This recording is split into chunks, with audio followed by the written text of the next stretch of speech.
થોડીક શિપિંગ માટેની ચર્ચા કરી લઈએ, કારણ કે જે રીતે આપણે જાણ્યું ગઈકાલે જ જે કેબિનેટમાં એક અપ્રુવલ મળ્યું 70,000 કરોડની 3 સ્કીમને કેબિનેટ પાસેથી જે મંજૂરી મળી છે, પ્રસ્તાવ હતો અને હવે અપ્રૂવ થતું આપણને બતાવી રહ્યું છે. એટલે એ પહેલાં જ આપણે આ સપ્તાહથી જોઈ રહ્યા હતા શિપિંગ સ્ટોક્સમાં ખાસી એક્શન જોઈ રહ્યા હતા. શિપ બિલ્ડિંગ ડેવલપમેન્ટ છે, મેરીટાઈમ ડેવલપમેન્ટ છે અને ખાસ કરીને આઈ ગેસ આપણે ચર્ચા પણ એના પર કરી હતી કે શિપ્સને જે અહીંયાથી એક દરજ્જો આપવા માટેની જે અપડેટ આવતી દેખાડી રહી હતી ઇન્ફ્રાના, કઈ રીતે તમે જોઈ રહ્યા છો ઓવરઓલ આ સેક્ટર માટે વ્યૂ?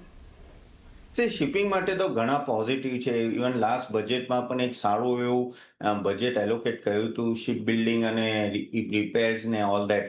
તમે જો તો ચાઇનાનું ડોમિનન્સ છે આ સેક્ટરમાં. ચાઇના ઓલમોસ્ટ 70% શિપ બિલ્ડિંગ કરે છે.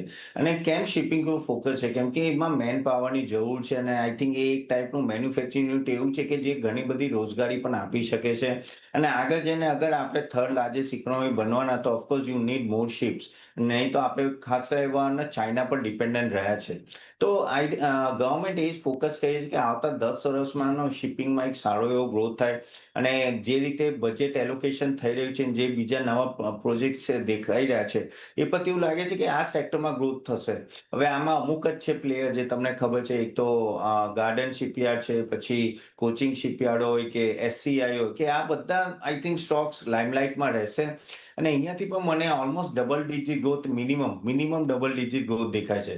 ઓફકોર્સ આગળ જઈને ગવર્મેન્ટનો સપોર્ટ અને સબસિડીઝ પણ મળશે જે એમના રીતે લાભદાયક રહેશે. પણ એ છે કે કેપેસિટી કેટલી વધારી શકે, કેમ કે હાલ પૂરતી હમણાં આ બધી કંપનીઓની એટલી કેપેસિટી નથી, ડિમાન્ડ મોટી છે એટલે આપણે બહાર જવું પડે. તો ઘણું બધું કેપેસિટી અને એક્ઝિક્યુશન પર રહેશે.